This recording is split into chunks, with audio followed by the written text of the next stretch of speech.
Открытая в декабре прошлого года новая насосно-фильтровальная станция Мирного работает в нормальном режиме. Обеспечивая потребности города в чистой воде, специалисты все еще продолжают вести некоторые работы, необходимые для полноценной деятельности комплекса.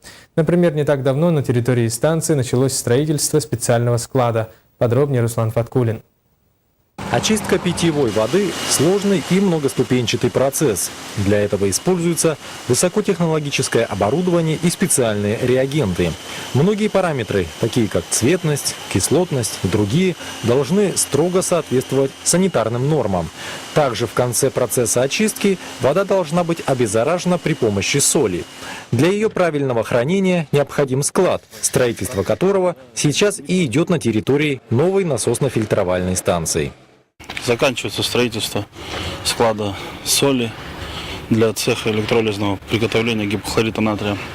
В общем, склад предназначен для хранения, погрузки соли, для приготовления рассолов. Далее цех наш готовит гипохлорит натрия, который используется для обеззараживания питьевых вод. Раньше для подобных процедур применяли другие вещества.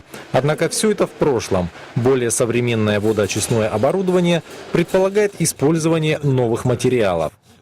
Маркировка на упаковке явно говорит о том, что вещество боится сырости. Однако сейчас вся эта соль лежит просто на территории водоочистных сооружений, буквально под открытым небом.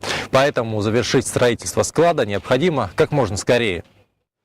Работы по возведению здания ведет новосибирская фирма «Леком». Строительство началось в июне, и уже к началу октября специалисты обещают его завершить.